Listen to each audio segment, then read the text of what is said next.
هلو هاورو، چطورید بچه‌ها؟ اومدم که خیالتون رو راحت کنم در مورد این که میگن که با اولین چرخش گردونه بتونید اسکین یا گانش رو بگیرید. مثلا میگم که این چیزا واقعا خرافات و واقعیت نداره.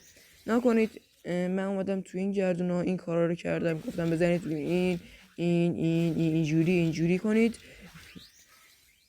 ولی نشد. دارید میبینید اکتیویژن نمیاد یه باگی بذاره رو گردونه که شما به راحتی با کمترین سی پی بیاین گردونه بزنید و گانو اسکینش رو بگیرید. نمیاد اصلا این کار رو بکنه. دنسش رو نتونستیم بگیریم، نیاش نکردیم بگیریم. توی یوتیوب منشم نگاه میکردم، اونایی که زده بودن بیشتر همینا رو بهشون داده بود. خب نکنه شانساشون رو ببینید، هموناست دقیقا. نکنید شانسش مثلا معلوم بود اول مثلا اینو میده و اونو میده، هیچ شانسی نداشت. طبق شانسم به ما داد. حالا بریم گردونه دیگه هم بهتون نشون بدم که زدیم و هیچی دریافت نکردیم. دریافت کردیم ولی چیز خوبی مثلا مثل اسکین و گان دریافت نکردیم.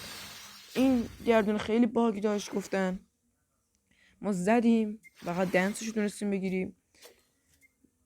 دارم میگم بستگی به شانس اکانتتون هم داره. گفتن اینجوری کنید این گردونه رو بهتون گان یا اسکینشو بهتون میده، ولی به ما نداد. میبینید اصلا خیالتون راحت کنم که اصلا این چیز واقعیت نداره. مثلا یکی اومده بود گفتش که نتتون ضعیف باشه، من همین کارو کردم، نتم ضعیف بود ولی به هم وینسویتو نداد.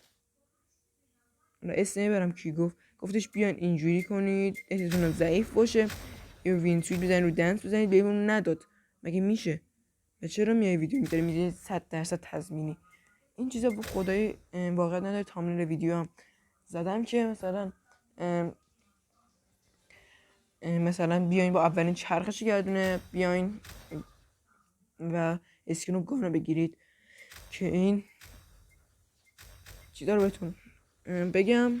خدای واقعیت نداره این چیز. اکتیویژن نمیاد که بذاره به این راحتی شما بتونید به این راحتی گانو اسکینشو بگیرید. رو گردونه متیکم بهتون نشون بدم. چیز خاصی به من نداد. خاصی که داد یعنی که نایفشو داد، چارم خوبشو داد، کالین کارتشو داد ولی من ازش اسکین و گانو میخواستم با دنسو، ولی بهم نداد. اون روش هم پیاده کردم ولی بهم نداد.